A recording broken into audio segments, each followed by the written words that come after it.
Del lado materno siempre la idea con la que crecí y con la que me formaron fue: tú puedes hacer lo mismo que cualquier otra persona, solo necesitas hacerlo un poco diferente y con ayuda. Y cuando te das cuenta que a pesar de haber nacido en una aparente desventaja, tienes todo, no te falta nada, y hay miles de niños que no tienen familia, que no tienen salud, que no tienen escuela, que no tienen para comer.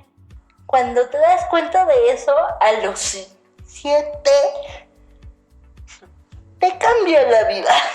Cuando ya ves cómo funciona el sistema, cuando ya no solo ir y hablar, sino que te dan la oportunidad de representar a tu país. Insisto, yo tenía 12 años la primera vez que fui a un evento de la ONU, 12 creo. A esa edad, imagínate estar haciendo esas cosas. Difícilmente te la crees, pero al mismo tiempo es una responsabilidad enorme.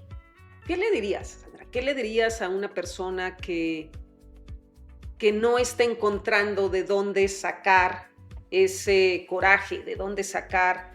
Que coraje es una palabra que a mí me gusta mucho porque a mucha gente le espanta, pero coraje viene del corazón.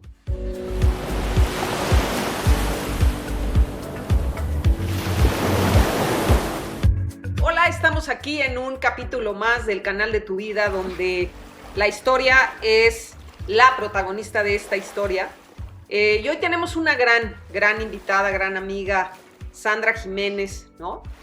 Cineasta, activista, directora de cine, directora de teatro, coach, conferencista, motivadora, con una historia de vida que nos va a mover del lugar, que a mí en lo personal, algo que siempre me ha impresionado y siempre le he podido aprender es esa capacidad que tiene de quitarle la carga emocional a las cosas, de ver una visión muchísimo más simple, muchísimo más global y apostarle a ese sueño todos los días. Y como uno de los recuerdos más claros que tengo de Sandra hace 20 años fue que me dijo, un día voy a ser directora de cine. Y hoy eres una gran directora de cine, sigues enseñándonos, sigues moviéndonos del lugar y me encanta, Sandra, que estés aquí.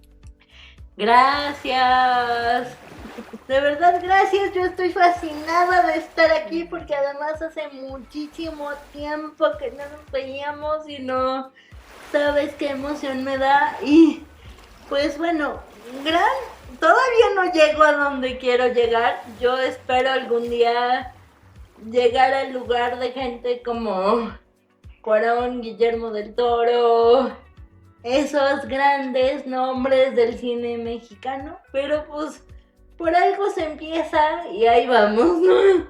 Claro, yo estoy segura que con ese intento, con esa visión que tienes y con esa hambre de triunfo y de salir y apostarle a esos proyectos, va a estar ahí, Sandra, va a estar ahí, sabes cómo perseguir los sueños, sabes cómo apostarles y creo que eso es un gran tesoro que tú tienes. Entonces, para este capítulo, para todas esas personas que nos dan la oportunidad de llegar a que nos vean, me encantaría hacer un ejercicio contigo. Perfecto. Hagamos una película de la vida de Sandra. La vida de Sandra en el sentido de, con todo lo que has tenido que romper, con esa voz tan fuerte que tienes, que la gente te escucha, que has levantado la voz en Naciones Unidas, has levantado la voz dando conferencias por temas de inclusión y por muchas otras cosas. Me encantaría entender, me encantaría saber qué mueve a Sandra. ¿Qué hay adentro del corazón de Sandra? ¿Qué hay en su cabeza que decide ir hacia adelante, sortear, negociar todos esos obstáculos y verdaderamente y genuinamente perseguir ese gran sueño con tu corazón, que creo que ha sido una de las partes más exitosas de tu vida. Inevitablemente tienes un gran equipo, ¿no? Yo siempre he dicho que el equipo nace en una familia, ¿no? Y conozco a una persona muy cercana a ti que está en el backstage, que está ahí, ¿no? Que está ahí siempre fuerte, siempre lista para lo que se puede ofrecer. Y creo que eso también es determinante para la gente que nos escucha, como alguien que hoy se dice mamá o hoy se dice papá puede ser determinante en el camino de un ser humano que decidió compartir y llegar al canal de la vida de otro ser humano. Entonces, vamos a hacerlo en 2 partes. Un espejo retrovisor hacia el canal de la vida, de dónde viene Sandra, qué mueve a Sandra, hasta este punto, y de aquí, ¿no? Para adelante, si nos puedes platicar un poquito. Sí, claro. ¿Cuál crees que es ese desenlace? Bueno, empezando por el camino del espejo retrovisor, efectivamente yo tuve como madre a la persona que tenía que tener como madre. Definitivamente, porque cuando una persona con diversidad funcional, que es ahora la manera correcta de referirse a lo que conocíamos como discapacidad, ahora es diversidad funcional. Okay. Si quieres luego explico por qué, pero cuando una persona con diversidad funcional llega a una familia, normalmente encuentras límites, sobreprotección, dudas de si puedes hacer o no las cosas. Y en mi caso, si bien tuve bastante de eso del lado paterno, okay. Del lado materno siempre la idea con la que crecí y con la que me formaron fue: tú puedes hacer lo mismo que cualquier otra persona, solo necesitas hacerlo un poco diferente y con ayuda. Y entonces, pues cuando creces con esa idea, realmente el hecho de no poderte mover no se convierte en una limitante. Y de hecho, es algo que tuve tan arraigado tanto tiempo que muchas veces causaba conflicto con mi papá. Okay. Porque yo era de una manera y él era de otra, y entonces él como que me veía de una manera más limitada de lo que yo misma me veía a mí. Okay.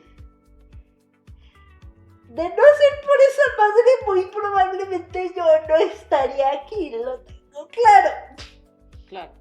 Claro, yo creo que fue determinante. Sí. ¿No? Que al final del día, una constante en mi vida es que nada es casual. Y de alguna u otra manera, tú llegaste con esa mamá porque tenías que ser la persona que eres. Sí, lo creo, totalmente. Y mira, tan fácil desde el principio que hasta en cosas de lo más sencillas. Somos 12 primos. Okay. Del lado de mi mamá.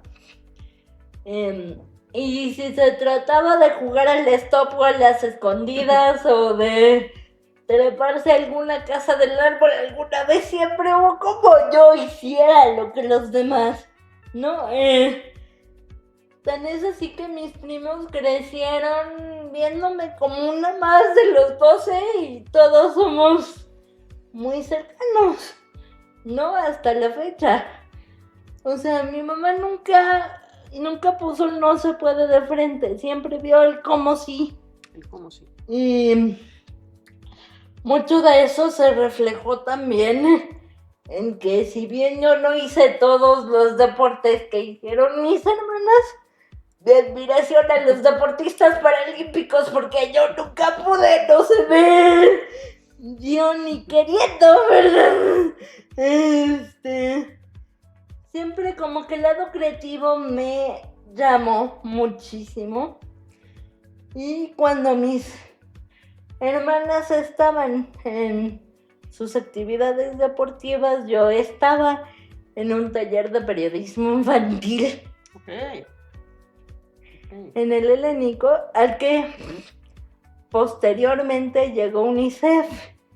Eso. Y ahí es donde empieza un poco a cambiar la historia, porque UNICEF llegó buscando niños para ser voceros de una campaña que querían armar en el 97. Uh-huh. Yo tenía... Esa era mi pregunta. 7 años. Ok.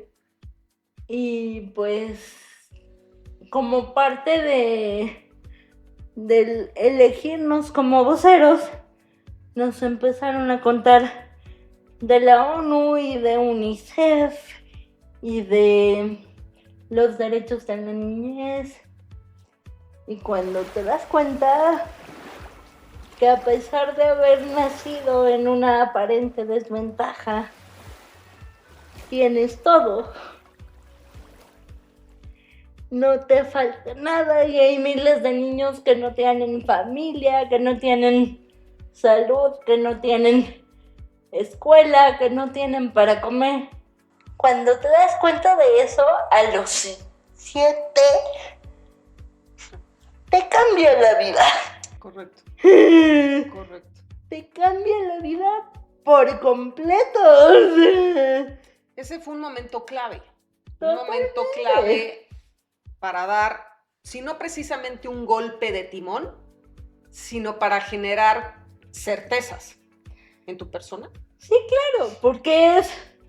Ok, sí nací en un grupo en desventaja, pero tengo todo lo que necesito, no me hace falta nada, y si algo me faltara, tengo a quién ir y pedir ayuda. O sea, siempre voy a estar protegida. Hay miles de niños que no. En mi país, en mi realidad, hay miles de niños que no, y cuando te das cuenta de eso a los 7, sí te cambia la manera de ver la vida. Claro, porque aparte tu atención se fue a trabajar para los niños. O sea, al final del día, tú ibas a ser esa voz, tú fuiste esa voz de levantar la mano, esa voz de hacer visible algo que muchos seres humanos decidimos no hacer visible, porque nos incomoda, porque nos molesta, porque no, porque me va a sacar de mi zona de confort. Y tú eras, o tú fuiste, o eres una persona que levanta la mano y dice, oigan, a ver, esto sí existe, está pasando, y hace falta A, B, C, D. Totalmente, y creo que algo que también me marcó mucho es que si te fijas en mi experiencia de vida, yo nunca he hablado de nada a partir de mi diversidad funcional. Yo he hablado de los temas de los que hablo a partir de que es un derecho humano de cualquier ser humano, en cualquier circunstancia, y creo que eso también me lo regaló UNICEF y la ONU desde tan temprana edad. Porque entonces te das cuenta de que a pesar de tus circunstancias, tú puedes hacer algo por otros. Y entonces esa circunstancia termina no siendo importante. Correcto. ¿Me explicó? Perfectamente bien. Hay cosas que inevitablemente tienen que pasar en la vida de cualquier niño, que es la etapa escolar.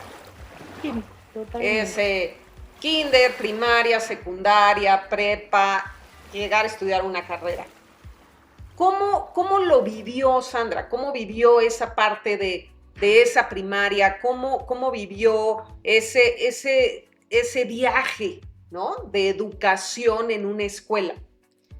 Yo fui niña Montessori toda la primaria y amo Montessori, amo en particular el Sintli porque de verdad la primaria fue una cosa maravillosa en mi vida. Llegó la secundaria y empecé a vivir un poco la discriminación, tanto que cambié de escuela varias veces, pero mi familia tiene una prepa, entonces la prepa fue como en casa prácticamente. Es una cosa que yo ya sabía pues que básicamente mis tíos iban a ser mis maestros de prepa y gente que me había visto crecer toda la vida iban a ser mis maestros y todo, ¿no? Okay. Eso ya era dado por sentado porque mi bisabuelo puso una prepa y entonces mi abuela la dirigió mucho tiempo. Y mis tíos y mi mamá han dado clases ahí toda la vida. Ok, prepa. Sí. Me voy a regresar un poquito a UNICEF y después nos vamos ya a este tema de escoger qué quiero ser yo en la vida, ¿no? Correcto. Ok. UNICEF está padre que llegue UNICEF, que llegue y te digan, oye, ¿quieres ser vocero?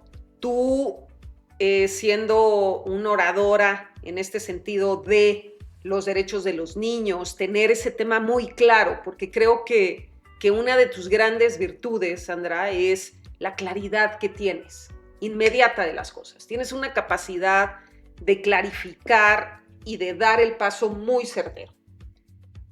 Está padre ser vocero, pero no es lo mismo estar en la ONU defendiendo los derechos de los niños. Sí, no. Y eso yo se lo agradezco mucho a UNICEF porque lo que empezó como una campaña publicitaria terminó dándome la oportunidad de ir a representar a México 4 veces en eventos de la ONU, ¿sí? Tanto de infancia como de discapacidad, como decía antes, ahora diversidad funcional. De hecho, la Convención de los Derechos de las Personas con Discapacidad, que se sigue llamando así, fui parte de la delegación mexicana responsable de la redacción del texto. Te digo. Con esa capacidad de clarificar. Entonces, pues sí, uno empieza yendo a entrevistas y haciéndole publicidad a la campaña a la que te invitan, pero cuando ya ves cómo funciona el sistema, cuando ya no solo es ir y hablar, sino que te dan la oportunidad de representar a tu país. Insisto, yo tenía 12 años la primera vez que fui a un evento de la ONU, 12 creo. Okay. A esa edad, imagínate estar haciendo esas cosas. Difícilmente te la crees. Pero al mismo tiempo es una responsabilidad enorme. Correcto. Era ir y hacer visible lo invisible. Era ir y tener una voz de un universo de niños de México. ¿Qué era? O sea, ¿cuál era esa lucha? ¿Cuál era ese statement que había que dar? Era ir y que por primera vez en la historia de la ONU escucharan a gente que tiene menos de 18, los delegados de los países,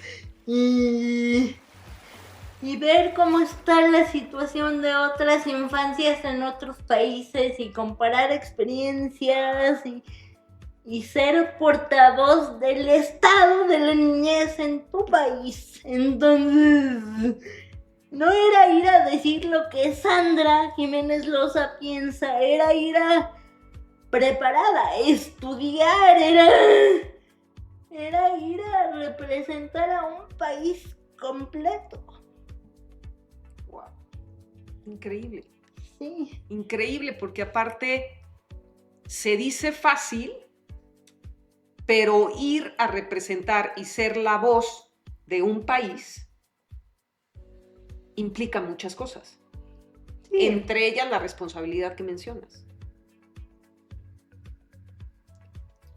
Y tienes que saber separar la postura pública de tu país de tu postura personal, que era algo que a mí me costaba particularmente mucho trabajo, ¿no? Claro. Increíble. Y a ver, yo creo que en ese espejo retrovisor y en ese canal de la vida hay personajes claves. Ya mencionamos uno que me encantó ver el día de hoy. Pero hay otro que, volviendo a esta creencia mía que las cosas no son casuales, ¿no? Se llama Mario Lasky. Uy. Y Mario Lasky, yo creo, pero tú me lo vas a decir mejor, que también es de esas personas que tenían que estar en el canal de la vida de Sandra. Sí, claro, pero quien te lo puede decir mejor, sin lugar a dudas, es mi madre, pero sí, yo soy consciente de que de no ser por Mario Lasky yo no estaría hoy aquí. ¿Qué hizo Mario Lasky? Básicamente salvarme la vida. ¿Qué decidió diferente hacer para qué vio que no vieron otras personas? No sé detalles realmente, pero para poner un poco en contexto, un defecto que quizás sea virtud en mi caso es la impaciencia. Y como buena impaciente por naturaleza, llegué al mundo 3 meses antes de lo planeado. Okay. Nadie me daba ni 12 horas de vida. Okay. Y Mario Lasky fue la persona que tomó esas decisiones que me tienen aquí 38 años después. De 12 horas a 38 años. Se dice fácil, ¿no? Sí, pero otro doctor no lo hubiera logrado. Ok.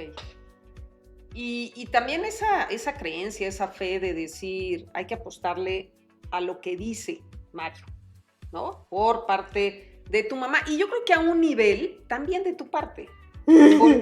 Porque si algo nos has podido enseñar a los que estamos o los que hemos tenido la oportunidad de estar alrededor de tu vida es cómo te aferras a ella. O sea, cómo te agarras de ese sueño. Cómo dices, a ver, yo voy a llegar y yo quiero ser directora de cine. Y a la vuelta, después de haberte dejado de ver físicamente, pero sí seguir tu carrera, hoy eres una directora de cine. ¿Qué pasa cuando Sandra decide ser directora de cine? Y inevitablemente, saliendo de esa prepa, ¿no? Una prepa que te cobija, una prepa de personas conocidas, porque pues, aparte de la escuela, mi familia, todo eso, pues tiene que dar el brinco a una universidad. Pasa algo muy extraño, porque para empezar mi camino iba muy hacia estudiar relaciones internacionales. De hecho, tú me lo preguntabas toda la vida y esa era la respuesta desde los 7 años. Y de repente, pasó que mis hermanas empezaron a tener partidos con las fuerzas básicas de los Pumas. Digamos, con las escuelitas de los Pumas femeniles y yo detesto el fútbol con todo mi ser. Okay. Entonces fue así como, búscate algo que hacer los fines de semana o me acompañas a los partidos de tus hermanas. En ese entonces, el papá de mi mejor amiga de toda la vida daba clases de apreciación cinematográfica en el claustro de Sor Juana para universitarios los sábados. Convencí a mi mejor amiga de que nos coláramos en el curso de apreciación cinematográfica de su papá. Y me enamoré Ok. perdidamente de todo lo que implica el cine. Incluida la capacidad que tiene de comunicar a nivel masivo en una pantalla enorme y demás. Y entonces como que mi cabeza empezó a decir lo que yo puedo lograr detrás de un escritorio siendo diplomática en la ONU no se compara con lo que puedo lograr dándole voz a los temas sociales a través de esto. ¿Qué? Porque yo ya había vivido, pues, la otra parte, ¿no? La diplomacia, los acuerdos, las negociaciones. Y sí es algo divino, pero seamos honestos. Muchas veces se queda en un bonito papel y no llega a la realidad de las sociedades. Yo ya me había dado cuenta, entonces fue así de, es que así es como, porque esto sí llega a la gente. Claro, porque cuando estás en un cine, independientemente de que estás rodeado de personas en una sala, eres tú, una película o algo que está sucediendo ahí, que está toda tu atención conectada perfectamente ahí, independientemente que estás rodeado de gente. Claro, ¿de qué manera más poderosa? O sea, tú lo acabas de decir, estás tú, tu conciencia y lo que sea que tengas enfrente, ¿no? Entonces, imagínate el impacto a nivel mental y emocional que puede tener si a eso que tienes enfrente le impregnas una temática reflexiva, pero desafortunadamente como artistas, y lo mismo pasa en el teatro, por ejemplo, se apaga la luz y estás tú con lo que sea que esté pasando frente de ti, y eso es muy poderoso, pero creo que como artistas no nos damos cuenta de la responsabilidad que tenemos de lo que comunica nuestro arte, porque tenemos la mala costumbre de considerar al cine, al teatro, como entretenimiento. Y sí es, pero también es un medio de comunicación más poderoso que cualquier otro. Porque no le pones pausa, porque estás individualizando la experiencia a pesar de la sala llena de gente, porque es un impacto mucho mayor que lo que puede hacer, por ejemplo, una serie de televisión o cualquier otro formato comunicativo, digamos. Que hoy existe, ¿no? Creo que una de las cosas más poderosas es que efectivamente, como tú dices, uno estás en un espacio donde se apaga la luz y te exige, ¿no? Tener tu atención es algo que te entra por dos sentidos, ¿no? Por el oído y por la vista. Entonces, muchas cosas, a lo mejor, si tú eres una persona como muy visual, pues por ahí, pero hay gente que es hiper auditiva. Y entonces tienes esos dos sentidos conectados que te exigen no mover tu atención de ahí. Y también te entra por las sensaciones. Porque ir al cine, ir al teatro es un ritual. Bueno, por lo menos yo lo considero así, ¿no? Estás en un espacio diseñado para eso, donde el ambiente está diseñado para que te concentres en lo que tienes enfrente, donde el lugar está diseñado para eso, donde los olores, las temperaturas están diseñados para eso. Entonces, el arte es realmente algo que involucra todos los sentidos y lo sabes involucrar. Creando ambientes. Sí, ¿no? Entonces, creo que sí. Y una de las experiencias que más comprueba esto es algo que viví hace 2 años, casi 3. Una compañía de teatro de las independientes, pero reconocidonas aquí en México, compró los derechos de una obra de Broadway que se llamaba Cost of Living, costo de vida. Y algo que hace Martina Mayuk con Costo de Vida es que para cederte los derechos te pide que los personajes con diversidad funcional sean interpretados por personas con diversidad funcional. Ok. Y entonces aquí los productores se dieron cuenta de que las escuelas de teatro en México no aceptan personas con diversidad funcional. No aceptan. No. Por eso no hay actores de formación con diversidad funcional. Pero entonces tuvieron que empezar a buscar por otro lado. Y para no hacer el cuento largo, porque de esta experiencia podría hablar 2 horas nada más, terminé siendo yo quien le diera vida a uno de los personajes por 2 veces en el helénico, 3 días a la semana. Ok. Estar del otro lado. Sí. Fue una de las experiencias más retadoras de mi vida. 1, porque yo sé de dirección, no de actuación, pero ni poquito.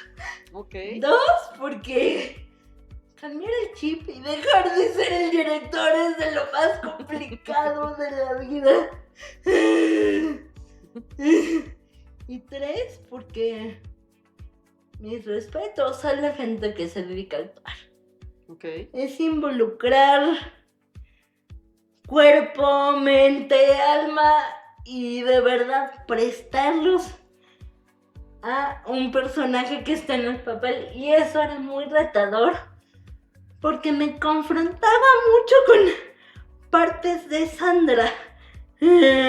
O sea, cosas que conflictuaban a Annie o que Annie tenía y Sandra no. Okay. Y entonces, pues, sí fue muy difícil navegar esta tela delgadita en esto es de ella, esto es mío. Ok.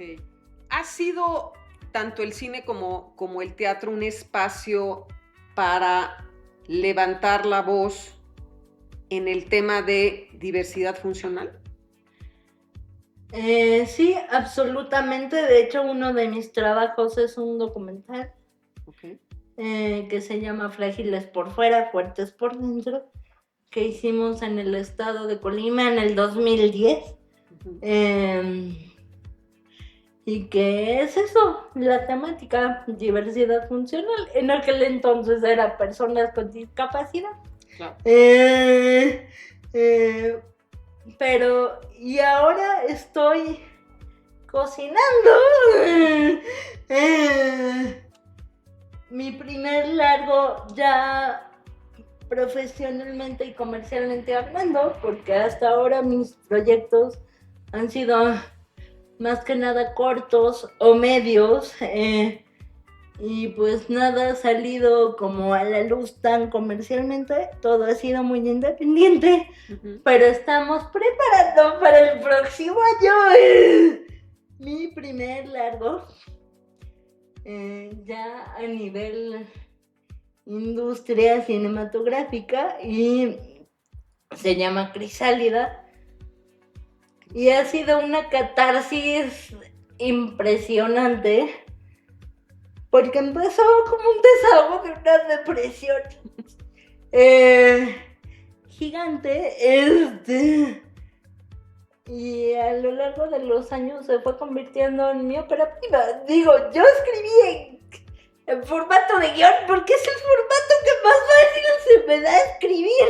Claro. No porque pensara que iba a ser una película, pero poco a poco se ha ido transformando. Poco a poco le he puesto un poquito más de ficción, pero también un poquito más de mi esencia ya como adulto. Okay. Y se ha convertido en una cosa de verdad maravillosa que espero pronto vean en pantallas. Seguro, sí. ¿Ese es el nuevo canal de la vida de Sandra o es uno de...? Pues digamos que es uno de varios y que todo va junto con pegado, porque precisamente por haber vivido una discriminación brutal en la universidad cuando quería convertirme en cineasta, yo terminé estudiando en varias escuelas porque de verdad anduve como pelotita donde me aceptaran y me fuera menos mal porque qué difícil fue. Y pues cuando llegas a la industria del cine te das cuenta que las cosas no necesariamente son como te las pintaron en la escuela. No, o sea que la vida profesional no es como tan sencilla como te contaron. Y que financiar una película o incluso un cortometraje no es...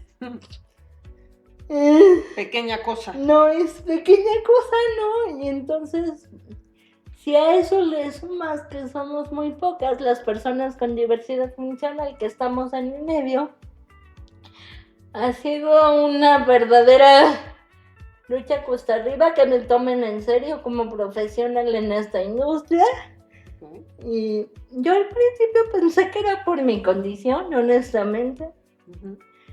Pero de repente empiezas a convivir con otros artistas independientes, tanto de tu disciplina como de otras, y te das cuenta que es más bien cosa de que el entretenimiento y la cultura siempre han sido una elite.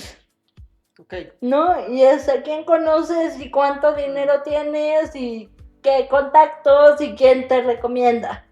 No, así es como ha funcionado hasta la fecha. Entonces, los que somos independientes y traemos discursos no comerciales y pertenecemos a grupos en desventaja, sea el que sea, pues realmente no encontramos quién le dé salida a nuestro trabajo creativo porque te agarran con el eso no vende. Ok.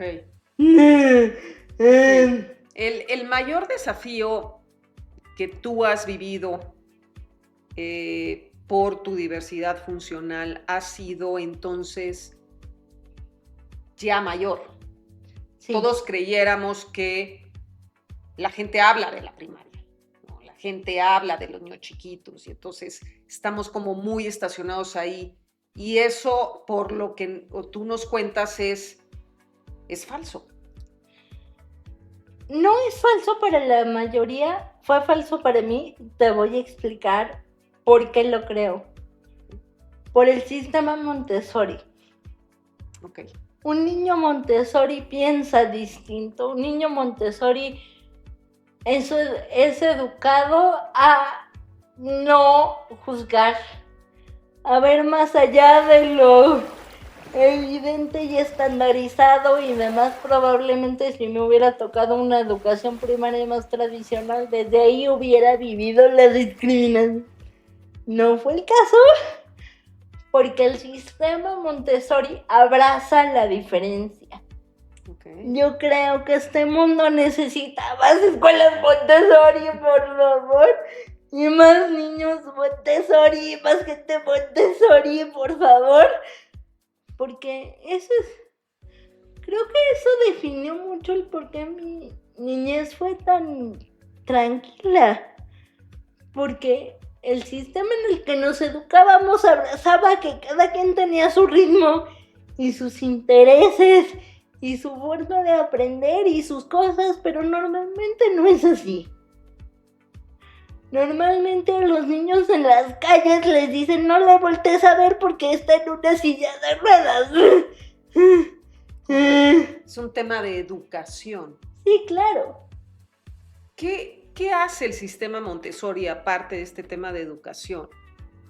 ¿Qué diferente es? O sea, le quita la carga moral a las cosas, evita el juicio. Evita el juicio y deja que cada alumno sea quien es. Y está bien. Y está bien. Y tú aprendes como necesitas y como quieres aprender y la enseñanza se adapta a ti, no tú a lo que estás aprendiendo. Okay. ¿Cómo deberíamos de ver? Tú eres un líder de esto, tú eres una voz muy fuerte de todo este tema de la diversidad funcional. ¿Cómo lo deberíamos de ver como sociedad para que verdaderamente hubiera ese cambio? Pues mira, es curioso que tú lo veas así porque yo no me considero una figura destacada de la diversidad funcional porque nunca he querido etiquetarme con eso. Yo de lo que menos hablo es de mi diversidad funcional, tú lo has visto. Correcto. Pero pues como dice Juan Gabriel, lo que se ve no se juzga, ¿no? Claro. Sí. Y creo que parte de cómo tenemos que ver es eso. Deja de ver lo que no puedo hacer y ve a la persona que tienes enfrente. Y creo que es algo que tú has hecho desde que me conoces. Mi diversidad funcional ha sido lo de menos para ti toda la vida, ¿no? Y creo que la gente que es realmente cercana a mí es gente que ha logrado hacer eso. Ver a Sandra antes que ver la silla de ruedas o el hecho que necesita ayuda para ir al baño o para vestirse o para comer. Ver a la persona, creo que tenemos que ver a las personas y no aplica solo para las personas con diversidad funcional, aplica para todas las personas. Se nos olvida ver con quién estamos y siempre pesa más el estereotipo de belleza social o la clase o si eres más moreno, si tienes más dinero. No, ve a la persona. Y creo que eso parte por entender y vuelvo un poco a Crisálida tal vez.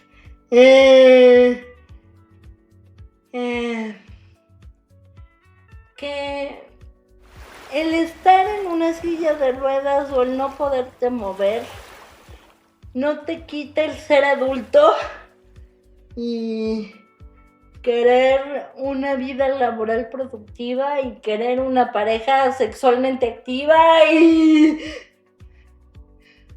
estamos en una sociedad donde hablar de sexo para las personas con diversidad funcional es tabú. Ok.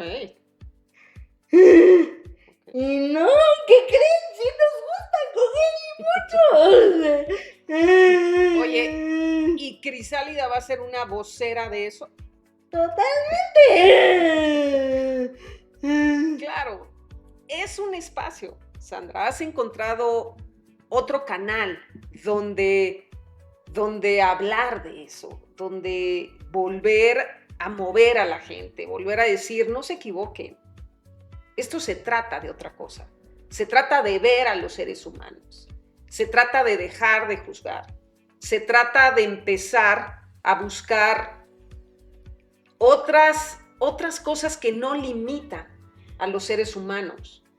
Se trata de dejar de ver la oruga y empezar a ver a la mariposa. Hay algo que yo conozco que tiene una S y termina con una mariposa. Sí, ese era mi logo personal hace unos años, pero la mariposa que está en el logo y que siempre ha definido mi marca es un tatuaje que tengo puesto. Ok. Obviamente la mariposa que está en el logo es una versión mucho más sencilla, porque en un logo no puedes poner algo tan complejo como en un tatuaje, pero es la misma mariposa a fin de cuentas. Y siempre he tratado de que esa mariposa en particular esté en todo lo que yo hago, de alguna manera, o en por lo menos lo que tiene más de mí. Claro, que es esa transformación, esa capacidad de ver lo que muchos no ven y aplicarlo a tu vida. ¿Qué le dirías, Sandra? ¿Qué le dirías a una persona que no está encontrando de dónde sacar ese coraje, de dónde sacar? Que coraje es una palabra que a mí me gusta mucho porque a mucha gente le espanta, pero coraje viene del corazón. Y de ahí surge esta fuerza para salirte de una relación tóxica, de algo que no eres feliz, porque si algo hemos platicado tú y yo es, ¿cuál es el propósito real de los seres humanos? Realizarte y ser feliz, que es como viven los niños, ¿no? La única obligación de un niño es ser feliz. Y la obligación de nosotros es procurarle a esos chiquitos ese entorno para que puedan desarrollarse así. Desgraciadamente muchas veces no lo es. Pero esa debería de ser. ¿Qué le dirías a la gente? Que se vale. Eres ser humano, se vale deprimirte y caerte y no ser perfecto. Esto de ¿cómo estás? Bien, gracias. No es cierto. O sea, no. Aprendamos a decir que no estamos bien cuando no estamos bien. Porque si no reconoces al enemigo del superhéroe, no lo puedes enfrentar. ¿Me explico? Siendo muy honesta, mi diversidad funcional me causa depresiones muy fuertes de vez en cuando. Y mi peor enemigo se llama espejo. Y se vale. Pero cuando tú conoces quién es tu enemigo, quién es el villano del cuento, es como las películas de superhéroes, ¿no? Si te acuerdas de la estructura de una película de superhéroes, el superhéroe tiene varias batallas y en las primeras siempre pierde. Ok. Porque no tiene idea de a qué se está enfrentando. Y eso pasa muchas veces cuando no conoces cuáles son tus detonantes negativos. Okay. No lo puedes detener y te deprimes y te hundes porque no conoces al villano y entonces te está ganando la batalla. Pero si lo enfrentas y lo conoces y al rato en la batalla final sales ganando tú. Creo que tenemos que empezar a reconocer esas partes de nosotros que son un poco oscuras también y empezar a decir, se vale sentirlo, se vale permitírmelo, soy humano y no tengo que ser perfecto. Lo que no se vale es quedarse ahí. ¿No? Hay que moverse del lugar. Y muchas veces uno no puede. Está bien pedir ayuda. Los superhéroes, la mayoría, no todos, también tienen secuaces. No. Y bastante efectivos. Ayúdame tantito porque yo no puedo, se vale, somos humanos, no tienes que ser bueno en todo. Increíble. Es una gran lección de vida, una gran metáfora.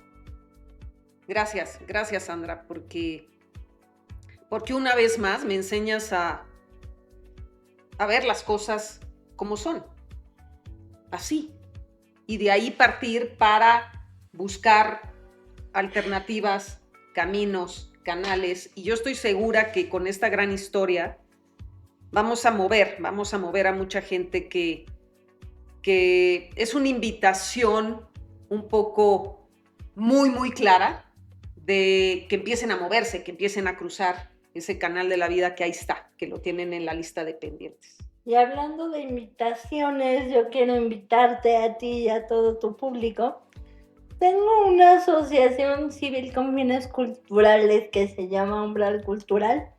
Y este sábado, a las 10:30 de la mañana en el Cine Lido, en La Condesa, vamos a tener nuestra última función del año. Ok. Vamos a contar con la presencia de Carlos Raigadas y la presentación de Luz Silenciosa.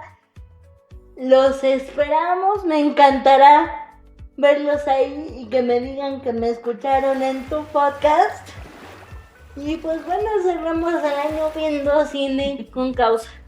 Increíble, increíble, increíble encontrar este espacio, que hayas tenido esa claridad de encontrarlo. Seguramente vamos a estar ahí.